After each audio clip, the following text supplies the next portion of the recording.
नमस्कार दोस्तों, देवभूमि exam point में आप सभी का स्वागत है। आज की इस वीडियो में हम उत्तराखंड के शासन प्रशासन के बारे में जानेंगे, जिसमें आता है कार्यपालिका, विधायिका और न्यायपालिका को देखेंगे। तो चलिए दोस्तों शुरू करते हैं। जो उत्तराखंड शासन प्रशासन है वो भाग 6 में आता है, जो अनुच्छेद 152 से 237 के बीच है। भाग 6 आपने संविधान का भाग 6 पढ़ा होगा, तो वह राज्य के लिए आता है। राज्य के बारे में उसमें जानकारी दी गई है, इसलिए उत्तराखंड शासन प्रशासन भी उसी में होगा। ठीक है, चलिए। जो प्रणाली है वह संसदात्मक प्रणाली है प्रशासन की। ठीक है, और उत्तराखंड राज्य प्रशासन के प्रमुख 3 अंग होते हैं। किसी भी राज्य के प्रशासन के प्रमुख 3 अंग होते हैं। कार्यपालिका, जिसके अंतर्गत आता है राज्यपाल, मंत्रिपरिषद और सचिवालय। दूसरा है विधानमंडल, जिसमें आता है राज्यपाल और विधानसभा। जिन राज्यों में विधान परिषद है उसमें विधान परिषद भी आती है, लेकिन उत्तराखंड राज्य में विधान परिषद नहीं है, तो वहाँ यहाँ नहीं आती है। और तीसरा आता है न्यायपालिका, जिसमें आते हैं उच्च न्यायालय और अधीनस्थ न्यायालय। चलिए देखते हैं पहला पॉइंट, कार्यपालिका के बारे में जानते हैं। कार्यपालिका में पहले में आते हैं राज्यपाल। जो राज्यपाल होते हैं उनका वर्णन संविधान के अनुच्छेद 153 के तहत किया गया है। याद रखिएगा, ये पॉइंट बनता है कि राज्यपाल को किस अनुच्छेद के तहत बताया गया है, राज्यपाल का वर्णन है। और जिनकी राज्यपाल बनने की न्यूनतम आयु 35 वर्ष है, और इनका कार्यकाल राष्ट्रपति के प्रसाद पर्यंत होता है, अर्थात राष्ट्रपति इनको नियुक्त करता है और इनको पद से हटा सकता है। ठीक है, आगे बढ़ते हैं। और इन्हें शपथ हाईकोर्ट के मुख्य न्यायाधीश, जो मुख्य न्यायाधीश होते हैं, उनके द्वारा दी जाती है। अगर मुख्य न्यायाधीश उपस्थित न हो तो वरिष्ठ न्यायाधीश द्वारा दी जाती है। ठीक है, और ये राज्य का संवैधानिक प्रमुख होता है। राज्य के क्या होते हैं? संवैधानिक प्रमुख। जबकि वास्तविक प्रमुख कौन होता है? मुख्यमंत्री होते हैं। ठीक है, वास्तविक प्रमुख तो मुख्यमंत्री है, ये संवैधानिक प्रमुख है। ठीक है, कानूनी वाले। आगे चलते हैं। यह राज्य विश्वविद्यालयों का कुलाधिपति भी होता है। ठीक है, याद रखिएगा। उत्तराखंड के प्रथम राज्यपाल सुरजीत सिंह बरनाला जी थे। जब उत्तराखंड राज्य बना उस टाइम सुरजीत सिंह बरनाला जी को राज्यपाल बनाया गया था। और जो राज्यपाल है उन्हें अध्यादेश जारी करने की शक्ति अनुच्छेद 213 के तहत दी गई है। ठीक है, और जो राष्ट्रपति है उसे 123 के तहत क्या है?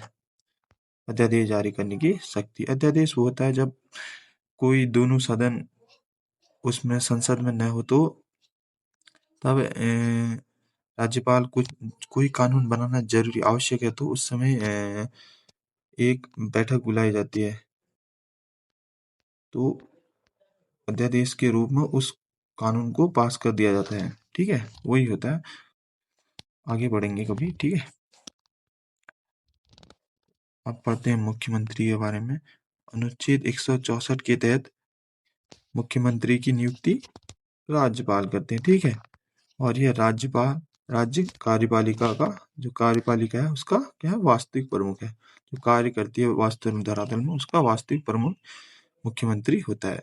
हमारे प्रथम मुख्यमंत्री नित्यानंद स्वामी जी थे, जो अंतरिम सरकार के थे। अर्थात जिस समय हमारा उत्तराखंड बना 9 नवंबर 2000 को, तो उस समय जिन्हें बनाया गया वो थे नित्यानंद स्वामी। ठीक है, दूसरे मुख्यमंत्री भगत सिंह कोश्यारी जी थे। ये भी अंतरिम सरकार के ही थे, मतलब उस टाइम तक हमारे राज्य में चुनाव नहीं हुए थे। ठीक है, जब हमारे उत्तराखंड में पहली बार चुनाव हुए, लोकसभा विधानसभा चुनाव, तो उसके बाद जो मुख्यमंत्री बन के आए, इसलिए उन्हें निर्वाचित कहते हैं, वो थे नारायण दत्त तिवारी जी। ठीक है, अब हम पढ़ेंगे मंत्रिपरिषद के बारे में।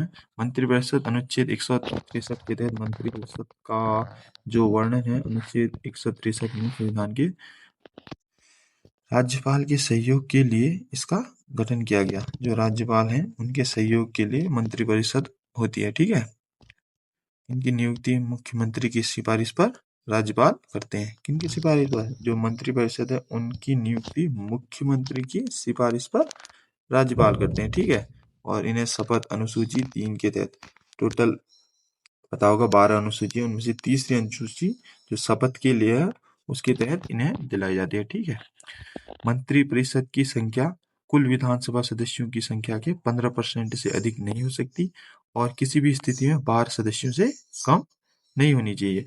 यह नियम कब आया? यह नियम आया था 91वां संविधान संशोधन 2003 के तहत जोड़ा गया।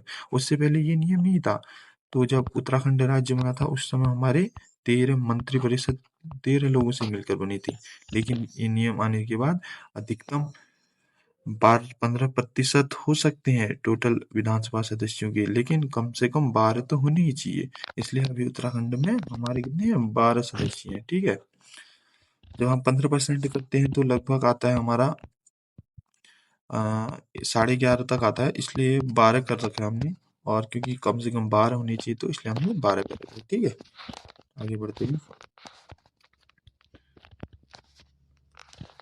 मंत्रिपरिषद के नीचे आता है सचिवालय। जो मंत्रिपरिषद है उसके नीचे सचिवालय आता है। सचिवालय के नीचे आते हैं कार्यकारी विभाग जो कार्य करते हैं, और उनके नीचे आता है निर्देशालय। ठीक है, कार्यकारी विभाग क्रियान्वयन के लिए प्राथमिक रूप से जिम्मेदार है। जो जमीनी तौर पर कार्य करते हैं उनके लिए क्रियान्वयन मतलब जो भी योजनाएं बनती हैं उनको कार्य नीचे लाना, धरातल पर लाना, उसका ये कार्यकारी विभाग का काम है। ठीक है, और जो है राज्य प्रशासन की दूरी मुख्य सचिव होता है। ये इम्पोर्टेंट पॉइंट है क्योंकि ये बनता है कि राज्य प्रशासन की दूरी किसे कहा जाता है, वो है मुख्य सचिव।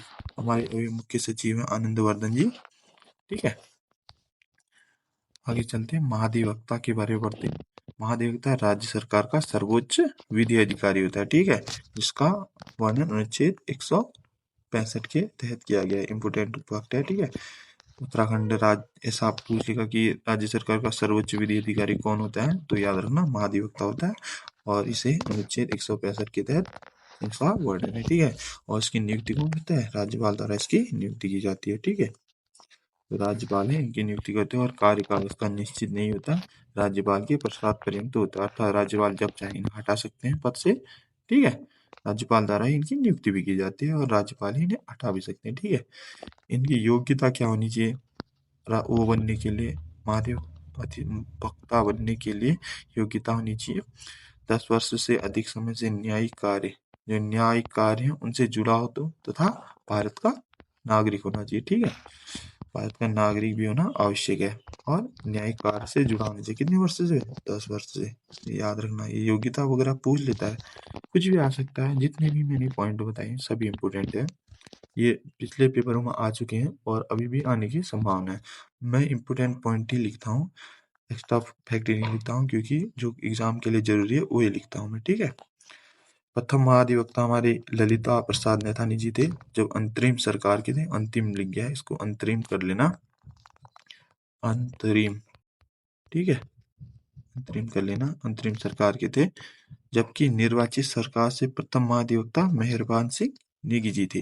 जब हमारी पहली विधानसभा चुन के आई तो उसके बाद जो बने थे मेहरबान सिंह नेगी जी थे। ठीक है, और अभी वर्तमान में सूर्य नारायण बावलकर है जो दूसरी बार के लिए चुने गए हैं, ये दूसरा कार्यकाल कर रहे हैं अपना। ठीक है, अब पढ़ते हैं विधानसभा के बारे में। विधानसभा का वर्णन संविधान के अनुच्छेद 170 में किया गया है, और विधानसभा सदस्यों की योग्यता, कि विधानसभा सदस्य बनने के लिए क्या क्या योग्यताएं होती हैं, आयु वगैरह जो भी हैं, ये अनुच्छेद 173 के तहत इनका वर्णन किया गया है। ठीक है, और अध्यक्ष उपाध्यक्ष की योग्यता के बारे में या कैसे बनेंगे इसका वर्णन अनुच्छेद 173 में किया गया है। ठीक है, उत्तराखंड के प्रथम विधानसभा अध्यक्ष प्रकाश पंत जी थे। ठीक है, जो अंतरिम थे, अंतरिम सरकार के थे, जब मतलब उत्तराखंड बना तो वही बने के आए। ठीक है, जबकि पहले निर्वाचित विधानसभा अध्यक्ष यशपाल आर्या जी थे जो कांग्रेस पार्टी के थे। ठीक है,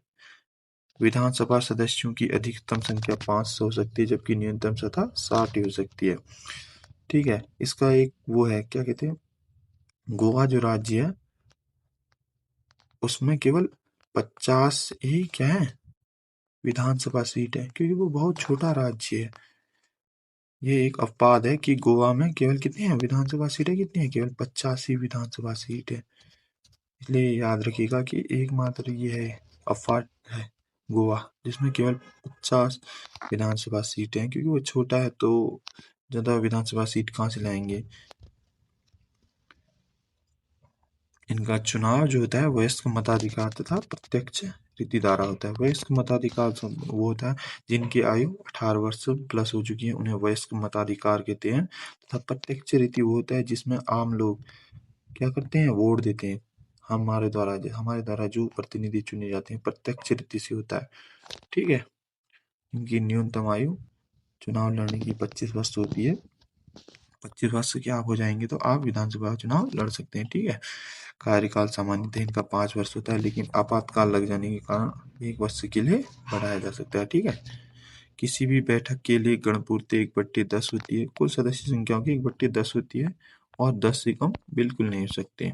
जैसे हमारे यहाँ 10 हैं तो 7 होंगी, लेकिन 10 से कम तो नहीं हो सकती ना, इसलिए 10 होनी ही चाहिए, तभी बैठक शुरू होगी। अगर विधानसभा में 10 सदस्य भी नहीं आते हैं तो उस दिन बैठक नहीं होगी, ठीक है। शपथ अनुसूची 3 के तहत दिलाई जाती है। विधानसभा सदस्यों को भी शपथ अनुसूची 3 के तहत दिलाई जाती है, ठीक है। हमारा उत्तराखंड बनाने के लिए बहुत से आंदोलन वगैरह हुए। जब हमारे उत्तराखंड राज्य को बनने के लिए मंजूरी मिल गई, तो क्योंकि ये उत्तर प्रदेश का पहले हिस्सा था, तो उससे टूट के बनाया, तो उत्तर प्रदेश विधानसभा में उत्तर प्रदेश पुनर्गठन विधेयक रखा गया, ठीक है। उसके तहत जिसके तहत उत्तराखंड विधेयक रखा गया है, ये पास हुआ, जिसके तहत उत्तराखंड राज्य की स्थापना 9 नवंबर 2000 को कर दी गई, ठीक है। उत्तराखंड राज्य गठन से पूर्व उत्तराखंड के लिए विधानसभा की 22 सीटें थी। विधानसभा की 22 सीटें थी, जबकि विधान परिषद की भी 9 सीटें थी, तो टोटल बनता है 31 सीटें। और जो हमारी विधानसभा बनी थी वो कितने सदस्यों से बनी थी? 30 सदस्यों से, क्योंकि उनमें से जो 9 सदस्य थे विधान परिषद के, उनमें से एक का कार्यकाल क्या हो जाता है? समाप्त हो जाता है, जिससे अंतरिम विधानसभा 30 सदस्य मिलकर बनती है, ठीक है। और जिसमें से 23 बीजेपी के थे, 3 सपा पार्टी के थे, 2 बीएसपी और 2 कांग्रेस पार्टी के थे, ठीक है। अभी उत्तराखंड में क्या है, याद रखना, उत्तराखंड में विधान परिषद नहीं है, विधान परिषद नहीं है हमारे यहाँ, ठीक है। हमारे यहाँ केवल विधानसभा है। जैसे केंद्र में संसद होती है, संसद के 2 अंग होते हैं, राज्यसभा, लोकसभा। वैसे राज्यों में जहाँ विधान परिषद भी है, तो राज्य में होता है विधानमंडल, जिसके अंतर्गत आते हैं विधानसभा और विधान परिषद। लेकिन हमारे यहाँ केवल विधान सभा है, विधान परिषद नहीं है, ठीक है। वर्तमान में विधानसभा की 70 सीटें हैं, इसलिए विधानसभा लिखा है, विधान परिषद नहीं। तो वर्तमान उत्तराखंड का विधानसभा का प्रथम सत्र 9 जनवरी 2000 को आया, ठीक है। 9 जनवरी 2001 को उत्तराखंड का पहला विधानसभा सत्र आया, जिसमें अंतरिम मंत्री परिषद, जब हमारा उत्तराखंड बना उस टाइम जो अंतरिम मंत्री परिषद थी, उसमें 9 कैबिनेट मंत्री तथा 4 राज्य मंत्री थे। उनको टोटल मिला के 13 मंत्री थे। मंत्री परिषद में 13 मंत्री थे, लेकिन कितने हो सकते हैं? अब हो सकते हैं बाहर। उस टाइम तो कोई नियम नहीं था, तो नियम तो अब आया। तो 91 संविधान संशोधन 2003 के अनुसार एक अधिकतम 15% हो सकते हैं और न्यूनतम 12 सदस्य हो सकते हैं, ये नियम आया, ठीक है। ये याद रखने के कौन सा संविधान संशोधन है, ये इससे बनता है, पॉलिटी में बनता है और उत्तराखंड में बन जाता है, याद रखिए। प्रत्येक विभाग के सचिव को शासन सचिव, याद रखना कि प्रत्येक विभाग का जो सचिव होता है उसे शासन सचिव कहते हैं, जबकि सचिव के सचिव को मुख्य सचिव कहते हैं। वर्तमान में मुख्य सचिव आनंदवर्धन जी हैं, ठीक है। आगे चलते हैं। प्रथम विधानसभा चुनाव 14 फरवरी 2002 को हुए। जो प्रथम विधानसभा चुनाव हुए हमारे राज्य उत्तराखंड बनने के बाद, जो प्रथम विधानसभा चुनाव हुए 2002 में हुए, 14 फरवरी 2002 को हुए, जिसमें 54.34% वोट मतदान हुआ, ठीक है, वोट पड़े थे। जिसमें से प्रथम निर्वाचित मुख्यमंत्री चुन के आए थे नारायण दत्त तिवारी जी, जो रामनगर सीट से जीते थे उस टाइम। इन्हें मुख्यमंत्री बनाया गया। ये नैनीताल के बलियूटी गांव के रहने वाले हैं और इन्हें विकास पुरुष भी कहा जाता है। ये इंपॉर्टेंट पॉइंट है कि विकास पुरुष किसे कहा जाता है? नारायण दत्त तिवारी जी को। 5 वर्ष का कार्यकाल पूरा करने वाले एकमात्र मुख्यमंत्री हैं, लेकिन अब 5 वर्ष प्लस का कार्यकाल शायद सीएम धामी जी का भी हो चुका है। और वह अपने जब से वो मुख्यमंत्री बने हैं, तब से भी जब नए लोकसभा विधानसभा चुन के आए, तब से वो मुख्यमंत्री में उनका कार्यकाल 5 वर्ष का होने वाला है, क्योंकि अगले वर्ष चुनाव है। प्रथम निर्वाचित विधानसभा अध्यक्ष यशपाल आर्या जी हैं, ठीक है। इन्हें विधानसभा अध्यक्ष बनाया गया, प्रथम निर्वाचित है, ठीक है, याद रखना। द्वितीय विधानसभा के चुनाव 2007 में 21 फरवरी 2007 में, जिसमें 61.6% मतदान हुआ और इसमें विधानसभा अध्यक्ष चुन के आए हरिवंश कपूर और मुख्यमंत्री भुवन चंद्र खंडूरी जी को बनाया गया। तीसरी विधानसभा के चुनाव 2012 में, जिसमें विधानसभा अध्यक्ष गोविंद कुंजवाल जी को बनाया गया, मुख्यमंत्री विजय बहुगुणा को बनाया गया, जो 1 फरवरी 2014 तक रहे। इसके बाद हरीश रावत जी को मुख्यमंत्री बनाया गया। हरीश रावत जी के कार्यकाल में इम्पोर्टेंट पॉइंट है, ये बहुत ही इम्पोर्टेंट, इसलिए मैंने हाईलाइट किए हैं।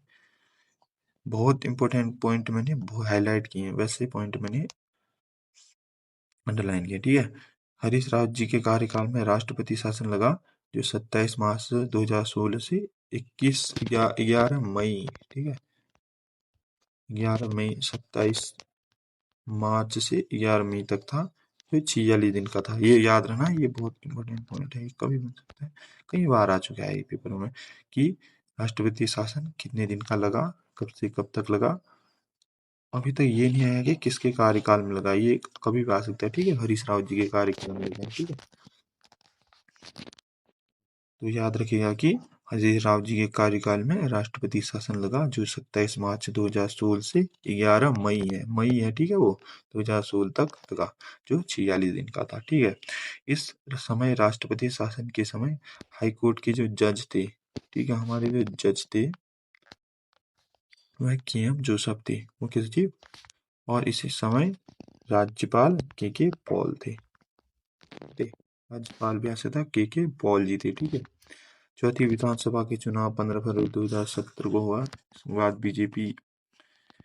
बीजेपी ने बहुमत हासिल किया।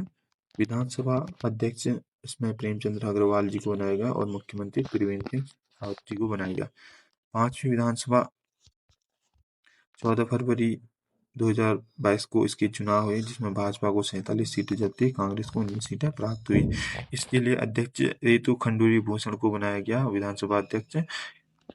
ये पहली महिला अध्यक्ष, विधानसभा अध्यक्ष बनने वाली पहली महिला है, और इनमें मुख्यमंत्री पुष्कर सिंह धामी जी को बनाया। अगली विधानसभा चुनाव 2027 में होनी है, लगभग अगले साल ही होनी है। उत्तराखंड में राज्यसभा सदस्य की 3 सीटें हैं, जो राज्यसभा की हैं वो कितने 3 सीटें हैं। ठीक है, प्रथम महिला जो राज्यसभा सदस्य है मनोरमा शर्मा डोबरियाल है, जो 2014 में चुनी गई। इसके बाद 2022 में कल्पना सिन्हा राज्यसभा के लिए निर्वाचित हुई थी, जो निर्वाचित होने वाली दूसरी महिला है। ठीक है, वर्तमान में 3 सदस्य जो राज्यसभा के लिए चुने गए हैं, उनमें है नरेंद्र बंसल जी, कल्पना सेनी जी और महेंद्र भट्ट जी। ये तीनों बीजेपी के हैं। इसको याद रखने की ट्रिक है नमक। नरेश बंसल, महेंद्र भट्ट, कल्पना सिंह जी, याद रख लीजिएगा। तीनों भारतीय आ सकता है। ठीक है, उत्तराखंड का में लोकसभा की कितनी सीटें हैं? उत्तराखंड राज्य में लोकसभा की 5 सीटें। ठीक है, जो है पौड़ी, टिहरी, हरिद्वार, अल्मोड़ा और नैनीताल। ठीक है, 2004 के चुनाव तक हरिद्वार लोकसभा सीट अनुसूचित जाति के लिए आरक्षित थी, तो 2006 में परिसीमन के बाद अल्मोड़ा लोकसभा सीट अनुसूचित जाति के लिए आरक्षित है। याद रखना कि अल्मोड़ा लोकसभा सीट क्या है, अनुसूचित जाति के लिए आरक्षित है। आ जाता है कि कभी भी कौन सी लोकसभा सीट अनुसूचित जाति के लिए आरक्षित है, वो है अल्मोड़ा, याद रखना। ठीक है, ये क्वेश्चन बनता है। और प्रत्येक लोकसभा के अंतर्गत 14 विधानसभा क्षेत्र आते हैं। टोटल 70 हैं, सबको 14 दे दिए गए, 14 पंचे 70 ही, इसलिए 5 विधान लोकसभा सीटें हैं। ठीक है, सबको 14 दे दिए हैं। पौड़ी गढ़वाल लोकसभा सीट के लिए प्रथम लोकसभा 1952 से 57 के लिए कांग्रेस पार्टी के भक्त दर्शन को सांसद चुना गया। जब देश में पहली बार लोकसभा चुनाव हुए, जिसमें नेहरू जी हमारे प्रधानमंत्री चुन के आए थे, उस समय पौड़ी गढ़वाल में जो लोकसभा सीट थी, उससे लोकसभा सदस्य चुन के आए थे हमारे भक्त दर्शन जी। पौड़ी गढ़वाल सीट को गढ़वाल सीट भी कहा जाता है। ठीक है, याद रखना, पौड़ी गढ़वाल को गढ़वाल सीट भी कहते हैं। और ये भक्त दर्शन जी जो लोकसभा के लिए लगातार 4 बार सांसद चुने गए थे। ठीक है, नैनीताल लोकसभा सीट के लिए जब 1952 में चुनाव हुए थे, प्रथम व दूसरी लोकसभा के लिए कांग्रेस पार्टी के सी डी पांडे जी सांसद चुने गए थे। ठीक है, टिहरी लोकसभा सीट से प्रथम लोकसभा के लिए कमलेंदुमती शाह सांसद चुनी गई, जो पवार वंश से संबंधित महिला हैं।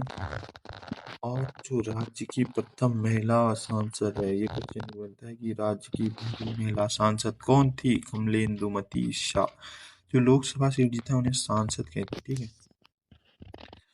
अल्मोड़ा लोकसभा सीट से प्रथम लोकसभा के लिए देवी दत्त पंत सांसद चुने गए थे, लेकिन 1955 में ही चुनाव हो गए, जिसके तहत बद्रीदत्त पांडे को चुना गया, ठीक है। तो आज की वीडियो यहीं पे समाप्त होती है। अगली वीडियो में हम देखेंगे न्यायपालिका के बारे में और उत्तराखंड का पंचायती राज। तो प्लीज़ चैनल को सब्सक्राइब कीजिए, लाइक और शेयर जरूर करिएगा। अगर आपको वीडियो अच्छी लगी हो तो कमेंट में ज़रूर बताइएगा, और कोई भी डाउट हो तो कमेंट में ज़रूर पूछिएगा। मैं आपको जल्दी से जल्दी उसका आंसर देने की दूंगा, ठीक है। बाय।